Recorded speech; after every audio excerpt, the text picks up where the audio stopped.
Hello guys and welcome back to FATBOSS TV. Today we're talking about the patchwork boss of Ny'alotha, Shad'har the Insatiable. Yes, this 3-phase boss is likely to be done maybe 6th or 7th in the instance, and it is a quick one.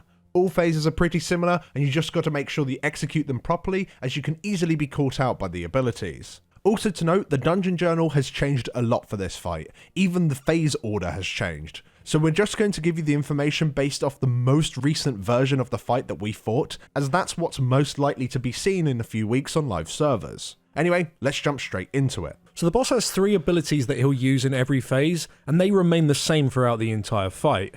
Tanks, you have a Grong style combo to deal with. Crush deals a burst of physical damage and increases the physical damage you take by 50%, and increases the damage you take by Dissolve by 400%. Dissolve hits you for a light amount of nature damage, and it's followed up by a 15-second dot. Now both these abilities are listed to stack. Now whilst we were testing on both Heroic and Mythic, it would only just cast one of each ability, so tanks could just taunt between casts. Looking at the dungeon journal, it suggests that this should be much more, likely to be at least 3, and it states that the spell order will be randomized. So when dealing with it on live servers, you'll just want to taunt in such a way so that the tank that is debuffed with Crush is never hit with Dissolve, because otherwise he's just going to get absolutely obliterated. For healers to watch out for is the Spit. This 4-stack debuff is applied to a random player, dealing a large amount of damage over 5 seconds. When it expires, it will jump to 2 new players at half the stacks of the previous, dealing less damage each time. It's important to heal the first targets really quickly just to keep them nice and healthy, and once it's jumped, it can largely be ignored. For the entire raid to be wary of is the Living Miasma. An ad will spawn on the outside of the room and fixate a random player. When they eventually reach that player, they'll explode, dealing large damage to the entire raid, which is reduced by distance. So when you're targeted, just make sure you move away from the raid. Right, let's move on into phase 1. So the boss will deal ticking damage to the raid every 5 seconds with his Umbral Mantle, which will also spawn Umbral Eruption targeting zones under players. Getting hit by one of these deals a large amount of damage, so you've got to make sure you dodge them. As the phase goes on, these zones will spawn more and more often, to the point where you've got to be pretty much continuously moving, so you've got to try and end the phase as soon as possible. He'll also cast Umbral Breath. This frontal cone is targeted at a random player, and if you're caught, you'll take a burst of damage and be feared for 10 seconds. Like the circles, this breath also comes in more frequently as the phase progresses. So these two mechanics kind of want to make it so you're spread out, but also close to the boss. What we decided to do is some sort of middle ground, is keep the boss in the middle of the room, whilst the range just spread loosely around him. This made it so that if you are targeted by a breath as a ranged player, sure you have to move a fair distance, but most of the time you won't have to move at all, because the breath will be facing in a different direction. Now once the boss reaches 66% health, he'll enter phase 2. In this phase, he'll do raid damage every 2 seconds, and this damage increases over time. He'll also spawn zones in random places in the room that will explode 15 seconds later, dealing raid-wide damage. Now people can move into them to reduce their size and remove them, just like the orbs on Queen Azara, and these spawn more frequently as time goes on. When you soak one of these zones, you do gain a pretty nasty dot, so it's better to have multiple people soak a single zone rather than having one player do it, because otherwise they'll leave it with like 15 stacks and die pretty shortly afterwards.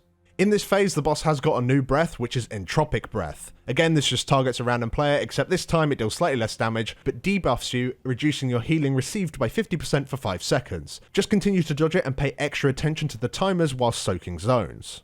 And lastly, at 33%, he'll enter his last phase. His raid damage ticks every 3 seconds now and deals flat damage, but it hits pretty hard. To add, a zone appears in the middle of the room and begins to grow outwards. This will eventually cover the entire platform, which will wipe you. Whilst testing, this was because it increased the damage you took from the passive boss raid damage by thousands of %. This instead has changed to a nasty amount of damage every second that you're inside it that just gets higher and higher and higher. Also, since the heroic test, it's been present on Mythic and normal mode, every now and then, 2 new zones will start appearing under random players' feet. This really encourages you to start on one side of the room and slowly go around the edge of the encounter space each time new zones spawn. Just think of that 3 totem boss in a Dazar'alor, it's that similar sort of movement. Now as for the breath, it just applies a dot, but again, you want to make sure you move from it, which should be far easier in this phase as you can just stack behind the boss the entire time. Now last to mention is that the boss does gain a little frenzy at 30%, increasing his damage dealt by 25%. So it's in this phase with the green goo where you want to be using cooldowns and second pot with Bloodlust, just burning through the boss before you run out of space.